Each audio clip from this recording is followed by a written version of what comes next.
बिहार में इस समय बजट सत्र चल रहा है और दावा ये किया जा रहा है कि ये बजट सत्र इस विधानसभा का आखिरी सत्र भी हो सकता है, क्योंकि नीतीश कुमार समय से पहले ही विधानसभा भंग कर सकते हैं। जेडीयू जल्दी चुनाव की तैयारी में है और इसलिए नीतीश कुमार ने पूरे बिहार की एक यात्रा भी कर ली। आपको याद होगा, प्रगति यात्रा।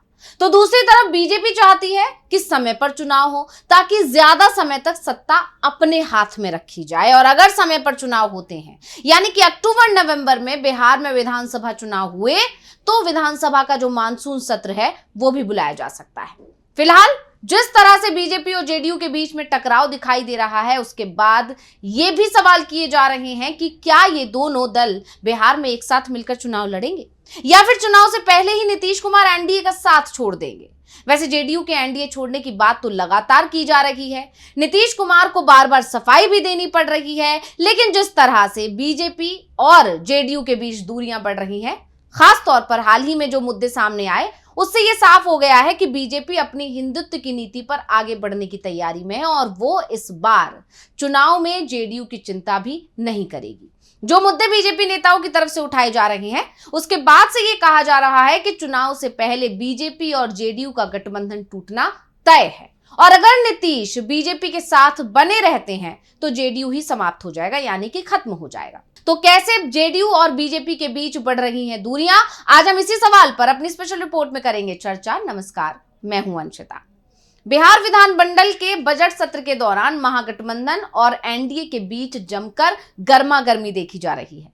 विधान परिषद में सीएम नीतीश कुमार और पूर्व मुख्यमंत्री राबड़ी देवी के बीच तीखी नोकझोंक हो रही है, तो विधानसभा में तेजस्वी यादव और सम्राट चौधरी के बीच टकराव दिख रहा है।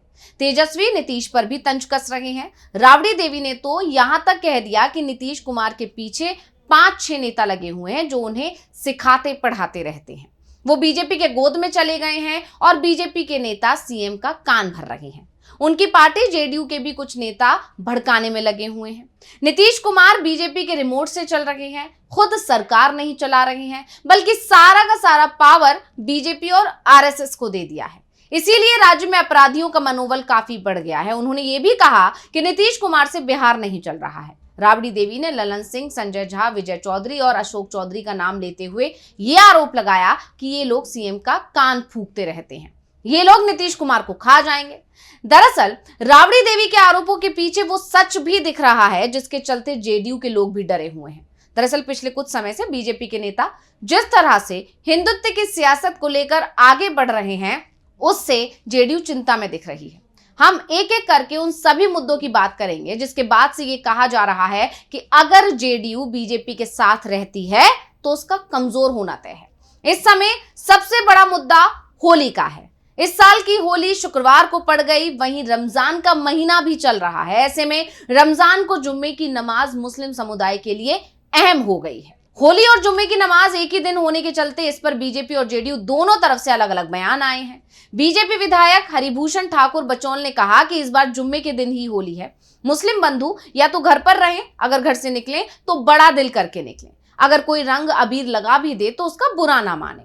निश्चित रूप से हमारी मांग सही है। जुम्मा साल भर में 52 होते हैं, जबकि होली एक ही होती है। हमारे रंगों के त्योहार को वो अगर बुरा मानते हैं तो घर पर ही रहें। बीजेपी विधायक बलौच के बयान का विरोध महागठबंधन की तरफ से तो किया ही जा रहा है, जेडीयू ने भी बलौच को आड़े हाथों ले लिया। जेडीयू नेता और बिहार सरकार में मंत्री जमा खान ने कहा कि हम ऐसे बयानों का कतई समर्थन नहीं करते हैं। मुस्लिम भाइयों से अनुरोध है कि अगर होली के दिन आपके कपड़ों या शरीर पर कहीं रंग गुलाल कुछ पड़ जाए तो उसे नजरअंदाज करें। हमें समझना होगा कि होली आपसी भाईचारे का पर्व है। इस बीच जेडीयू नेता और दरभंगा की मेयर अंजुम आरा ने प्रशासन से अपील कर दी कि 12:30 से 2 बजे तक होली के उत्सव को अस्थायी रूप से रोक दिया जाना चाहिए। अब दूसरा मुद्दा है वक्फ संशोधन बिल को लेकर। मोदी सरकार इस बिल को संसद के बजट सत्र में पेश करने की तैयारी में है। सहयोगी दलों के दबाव में सरकार ने पहले इस बिल को जेपीसी के पास भेज दिया था और अब जेपीसी की मोहर लगने के बाद मोदी सरकार इसे संसद में पेश करने की तैयारी में है। तो वहीं मुस्लिम संगठनों की तरफ से इसका विरोध किए जाने का ऐलान भी हो गया है। मुस्लिम पर्सनल लॉ बोर्ड ने 17 मार्च को दिल्ली के जंतर मंतर पर प्रदर्शन का ऐलान भी कर दिया है। तमाम मुस्लिम संगठन वक्फ बिल का विरोध कर रहे हैं और नीतीश कुमार से भी डिमांड कर रहे हैं कि वो इस बिल का समर्थन नहीं करेंगे। अगर एनडीए में शामिल कुछ दल बिल के समर्थन में नहीं आते हैं तो ये बिल सदन में पास ही नहीं हो पाएगा। लोकसभा हो या फिर राज्यसभा, दोनों ही सदनों में बीजेपी के पास बहुमत नहीं है। ऐसे में अगर सरकार के प्रमुख सहयोगी जेडीयू और टीडीपी बिल का समर्थन नहीं करेंगे तो सरकार गिर जाएगी। वक्फ बिल को लेकर जेडीयू के अंदर बगावत के हालात दिखाई दे रहे हैं। नीतीश कुमार ने भी अभी तक बिल के समर्थन में कोई बयान नहीं दिया है। इसके अलावा जिस मुद्दे पर नीतीश कुमार सबसे ज्यादा दबाव में दिखाई दे रहे हैं वो है बीजेपी की तरफ से उठाए जा रहे हिंदू राष्ट्र के मुद्दे को लेकर। कथावाचक बागेश्वर बाबा धीरेन्द्र शास्त्री की तरफ से बिहार में कहा गया कि वो भारत को हिंदू राष्ट्र बनाने के लिए एक बार फिर से यात्रा निकालेंगे। इसके बाद बीजेपी विधायक हरिभूषण ठाकुर बचौल का बयान आ गया। उन्होंने कहा कि 1947 में जब देश का विभाजन हो गया तो बचा हुआ राष्ट्र हिंदू राष्ट्र ही है। हरिभूषण ठाकुर का यह बयान आने के बाद जेडीयू की तरफ से मंत्री जमा खान ने सधे हुए शब्दों में कहा कि बिहार में जब तक नीतीश कुमार मुख्यमंत्री हैं तब तक यहां धर्मनिरपेक्षता का कोई खतरा नहीं है। वहीं जेडीयू प्रवक्ता नीरज कुमार का भी बयान आया। उन्होंने कहा कि बीजेपी विधायक हरिभूषण ठाकुर बचौल और नेता प्रतिपक्ष तेजस्वी यादव होली के सांस्कृतिक इतिहास से अपरिचित हैं, इसलिए ये दोनों अनर्गल बयान दे रहे हैं। इसके अलावा औरंगजेब का मुद्दा भी बिहार की सियासत में एंट्री ले चुका है। इस मसले पर बिहार में जेडीयू और बीजेपी के बीच तलवारें खिंच गईं। जेडीयू के एमएलसी खालिद अनवर ने कहा कि हमारे देश की राजनीति की ये बदकिस्मती है कि पार्लियामेंट में एकेडमिक चर्चा हो रही है। अगर कोई फिल्म बनाता है तो कोई आर्टिकल लिखता है तो उस पर वाद विवाद और चर्चा होना पूरी तरह से शैक्षणिक है। देश में जो भी बड़े इतिहासकार हुए हैं उन्होंने औरंगजेब के बारे में अलग अलग राय रखी है। कुछ बड़े इतिहासकार औरंगजेब को एक अच्छा शासक भी माना है।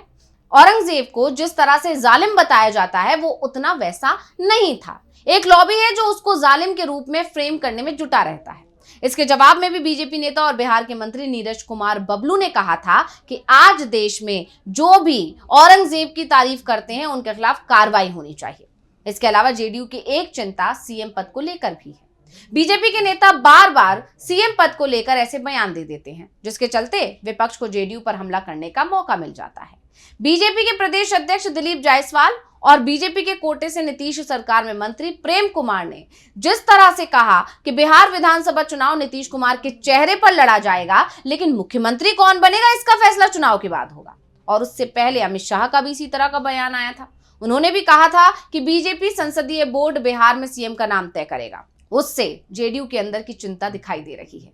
साफ है बीजेपी नीतीश कुमार की टेंशन बढ़ा रही है और दोनों ही दलों के बीच ये बढ़ती दूरियां हैं। उसके बाद से कहा जा रहा है कि चुनाव से पहले जेडीयू और बीजेपी के रास्ते अलग हो सकते हैं। अब देखना ये होगा कि बीजेपी नीतीश कुमार के दबाव में आएगी या नहीं आएगी, या फिर जेडीयू अपनी राहें बीजेपी से अलग कर लेगी। तो रिपोर्ट आपको कैसी लगी हमें कमेंट करके अपनी राय जरूर दीजिएगा। इसी के साथ मुझे दीजिए इजाजत। देखते रहिए डीवी लाइव। नमस्कार।